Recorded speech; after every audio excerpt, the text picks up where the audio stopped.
बताइए पूरा क्या मामला है। देखिए, आज जो है प्रधान जिला एवं सत्र न्यायाधीश महोदय श्री रविंदर सिंह सर द्वारा एक हत्या के बड़े ही महत्वपूर्ण मामले में निर्णय दिया गया, जिसमें जो आरोपी है शेख इसाक, तो आरोपी शेख इसाक के भाई के मर्डर के केस में जो मृतक जहूर हैं उनको जेल में आजीवन कारावास की सजा हुई थी।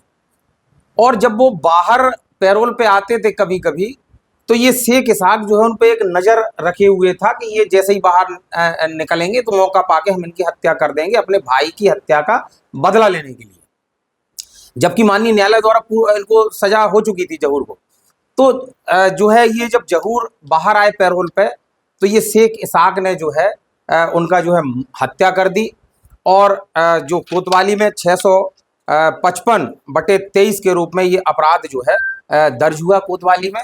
और उसके बाद इसमें विवेचना उपरांत चालान माननीय न्यायालय में प्रस्तुत किया गया।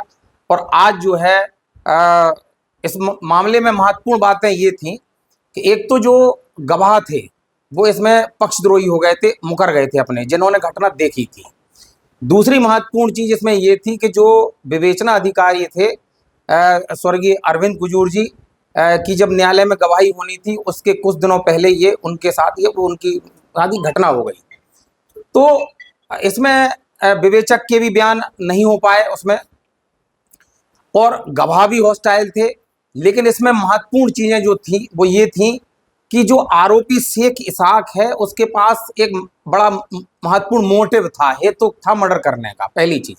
दूसरी चीज कि जो इसके कब्जे से, आरोपी के कब्जे से जो कट्टा मिला है वो मृतक के जो शरीर से जो बुलेट मिली है उससे वो मैच कर गई एफएसएल रिपोर्ट में। दूसरा ये था। तीसरा, जो मृतक जहूर है जिनका मर्डर हुआ था, उनकी जो बहू है गुलफ्सा, उनके द्वारा भी ये बताया गया न्यायालय में कि कुछ समय उनकी जो हत्या हो रही थी, हत्या के कुछ समय पहले उनने हमें फोन किया कि मुझे डर लग रहा है। तो वो भी एक तरह से सीडीआर में वो चीज प्रमाणित पाई है। तो हेतुक और जो बुलेट मैच हुई कट्टे से, जो उसके आधिपत्य से, आरोपी के आधिपत्य से जब्त हुआ। और तीसरा जो बातचीत के जो तथ्य हैं, इन तीनों आधारों पर न्यायालय ने उसको दोषी मानते हुए आज 302 जो आईपीसी है भादावी में आजीवन कारावास की सजा और 10,000 रुपए का जुर्माना, और धारा 25(1)BA में जो है 2 वर्ष का कारावास और 2,000 रुपए जुर्माना, और धारा 27 आर्म्स एक्ट में 3 वर्ष का सश्रम कारावास और 3,000 रुपए जुर्माना उसमें सजा सुनाई गई। कुल कितनी सजा हुई है? देखिए, जो सबसे बड़ी सजा हुई है वो आजीवन कारावास की सजा हुई है और 10,000 रुपए जुर्माना की सजा। तो आजीवन कारावास से मीन्स क्या है? मतलब आजीवन कारावास का मतलब जो है जब तक आरोपी की जो सांसें चलेगी तब तक वो जेल में रहेंगे। यस। इसमें कितने गवाह थे जो एक्सपायर हो गए? देखिए, इसमें जो महत्वपूर्ण गवाह थे मेमोरेंडम और जब्ती के, कि जिनके सामने अभियुक्त जो है स्वीकार करता है कि हमने अपराध किया है और अपराध करके अमुक हथियार जो है वो अमुक जगह रखा हुआ है। तो ये जो 2 गवाह थे ये हॉस्टाइल हो गए थे, मतलब वो अपने बयान से मुकर गए थे।